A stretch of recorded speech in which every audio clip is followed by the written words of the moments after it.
The warm-up is an absolutely critical portion of having a successful workout experience. It's more than just muscle temperature and joint length or active mobility or movement prep and turning on muscles. Really, in the perfect world, the perfect workout, there's a blend, a huge gray area between the warm-up portion and the quote-unquote workout section. The whole thing is strong stimulation to the athlete. We typically look at a warm-up with, okay, did you get muscle temperature? Well, that is important, by the way. Did you increase muscle temperature? Did you do active mobility? Did you activate said muscles, typically like a glute med or a rotator cuff or a VMO or insert muscle that gets weak here with an activation exercise, typically a shortening based activation exercise? Did you maybe rehearse some of the main movements that you were going to do on the day, and then you get into the workout? My contention is that the warm-up can do far more than that. And the reason why that is because the workout is all about flow state. Workout is about building multiple qualities. Workout is about experiencing the work, not just doing X sets and reps. X sets and reps and progression in a fancy manner is oftentimes, it's like we want confidence that this is going to work. So the more like square and neat we make everything, this is going to work, right? That's not really the case. The actual workout experience is a lot messier than that. But this is what I'm talking about, is that the blend between warming up and the actual sets and reps that are the meat and the potatoes, it is a little bit, and should be a little bit, of a messy area. Here's what I mean. When we warm up, and this is the way I do it. This is not the way that I think everybody does it. And this is why I think people who experience a blend of things may get the biggest benefit when having this mentality. But warm-ups are for exploration. Warm-ups are for movement literacy. Warm-ups are for the benefit of repetition. Every basketball player I've ever worked with jumps the highest after a few games of pickup basketball, without exception. And why is that? Why can't we create a workout exactly to fit that pickup basketball? And pickup basketball, in a sense, and if you look at how it's kind of works out, it is a workout, yes, but it's a blend. It's a blend of a lot of different things.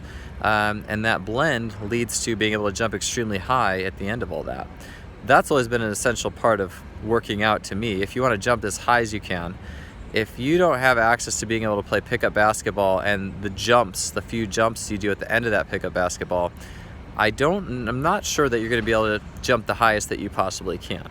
And I think that is very true when we look at a lot of people we see doing dunks on Instagram and YouTube. A lot of times it's either during or at the end of a pickup basketball.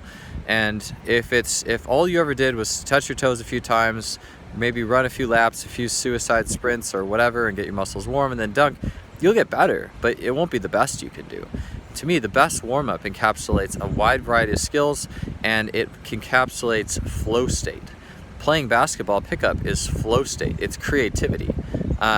You get to, and obviously even just playing the actual game too, there's that element of it too. It's reactivity, and hopefully you're in flow when you play it. But you, in a sense, when you play pickup basketball, you're more, if you pay attention to this next time, or anything, tennis or anything you have to react, soccer, football, racquetball, if you're reacting to a ball or another person very fast, or wrestling is a good one too, be an observer in your own body. Feel how fast your body moves in response to the stimuli without you having to think, do, or be coached on how to do it. That high velocity without mental prefrontal cortex judging and doing a lot of it is really an essential piece to all this. Looking back through my own experience, I've had some crazy, I guess you could call them warm-ups in my day. I remember when I was hurdling, my first year hurdling in high school, I did the 110, so a short race.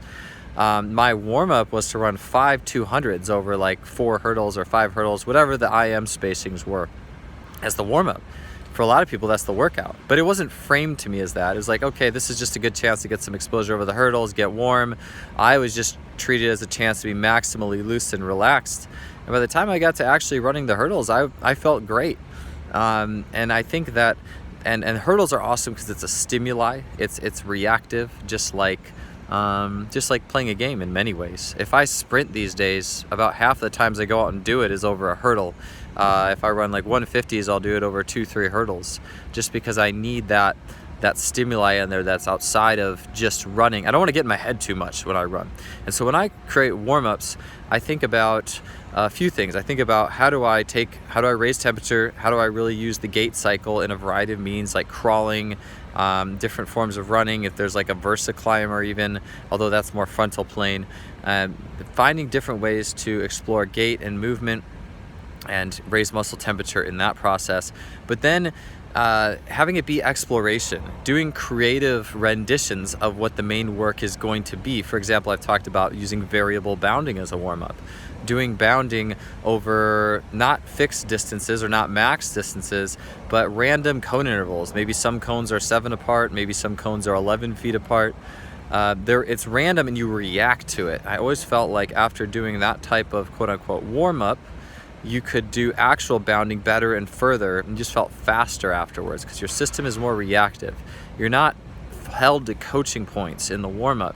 You're giving your system a chance to explore and experience and put together the answer on its own the best, and realize that velocity is the ultimate teacher.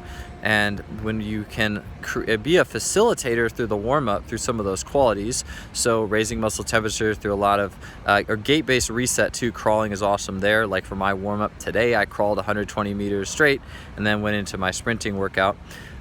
Using that, and then a bunch of creative and reactive options that keep muscle temperature high, and then a blending of all that into the actual work on the day, where maybe you do and maybe you don't even realize that the actual technical work set, if you will, has started. I know when I've worked with Paul Cater, he's the first, and talked to him about this, for him the first, and I believe he has said this, is the first 45 to 50 minutes of work could be warm-up, quote unquote. You're still working hard, but it's exploratory, it's fun, you're creating, you're doing things to music and different rhythms, and you're exploring that. And then you do 10-15 minutes of good solid work sets, little cool down, call it a day, boom. How your system experiences that is drastically different than short warm-up, everything pre-coached, pre-programmed, activate this muscle, do it this way. Okay, that's not how the best athletes are created, if you will. Stefan Jones has said we do not have as many natural talents now as we used to. We try to roboticize everything. We coach everything. We do not act as facilitators, more like it's not an iron fist, but we demand, we control athletes too much, and we do not respect the inherent abilities of their system.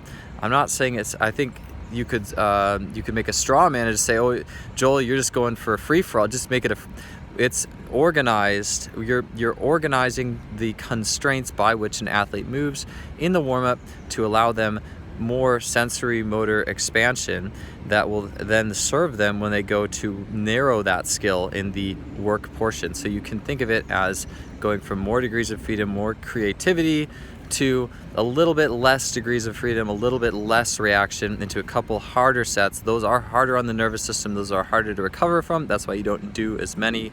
And yeah, it's a little bit of a gray area. It's a little bit of a blend. It's a little bit messy. Periodization, if that's even a thing, is a little messy. And so I hope that gives you guys some ideas today on your work. Just a quick nugget or example from my own workout today.